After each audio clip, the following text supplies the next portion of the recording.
Guys, enough. No, more. So we do this segment on a different topic each time. Today's topic is data security. And I just asked you, Mike, the very simple question. What have you heard enough about with data security, and what would you like to hear a lot more?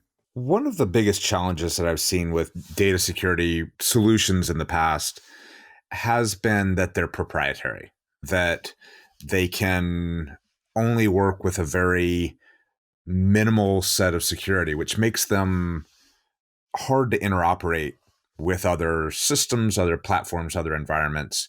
And it really harms the user experience. At the end of the day, that's proprietary solutions almost always lead to bad user experience.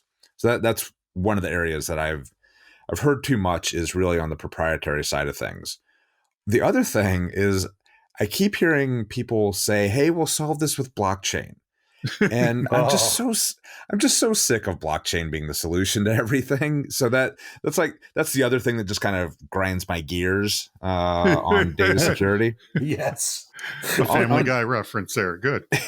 And so the flip side is like what I would like to hear more of, something that is cross-platform, standards-based, interoperable, where do you have a great user experience that makes people want to use it? At the end of the day, for security, if people don't want to use the solution, they're not going to use it. You're not going to get the advantages of it. So what I would really love to hear more about is a solution that is easy to use, that is highly interoperable, that has an amazing end user experience. That is the ideal data security solution in my mind. By the way, can I say that you always want that for any solution? Yes? And I think that's really, that is absolutely the case in security. And the fact that I keep having to ask for it is what makes me cry. Yeah, wait, it grinds your gears. All right. It grinds my gears. All right, Elliot, I throw the same question to you. Sure. What have you heard enough about in data security, and what do you like to hear a lot more? And it is the reason we brought you on this show, because you have a very intriguing solution, which we would like to hear about. Absolutely. So first of all, Mike, the blockchain gear is always ground in my mind. And whenever I do a keynote and somebody stands up, doesn't blockchain solve that? And it's like, okay, let's do this. Let's go through this again. But lots of solutions have lots of applications and controls. It's just, we need to take them with the right models, the right controls, and not get super excited about things until everything works properly and that you can see the key applications being utilized by any kind of technology. That's not just blockchain, it's any kind of security tech over the years. And the reason why I say that is because, I've been doing cybersecurity technology for a good 30 years now. I worked at Microsoft running network security division of Windows and working on their security center of excellence team as the chief architect. I was at Cisco as the director of identity and security innovation, and then at Dell as the chief security architect there for a time. And you get to see and hear everything. And Mike's dead on right. It's like, God, can't we just solve this security problem? All these great tools, and there are great tools at it. Don't get me wrong. There's great solutions, great tools, but it hasn't stopped the flow of data loss and security breach to this day.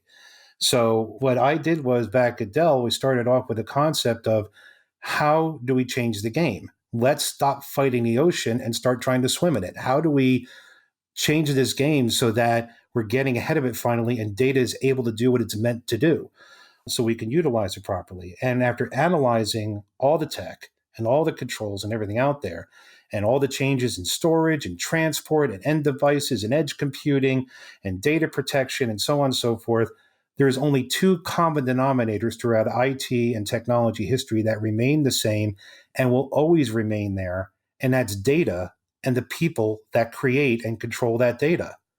That's it. Everything else changes around them. The only common denominators we ever will have is the data itself and the people that create and use it. So what's the panacea here?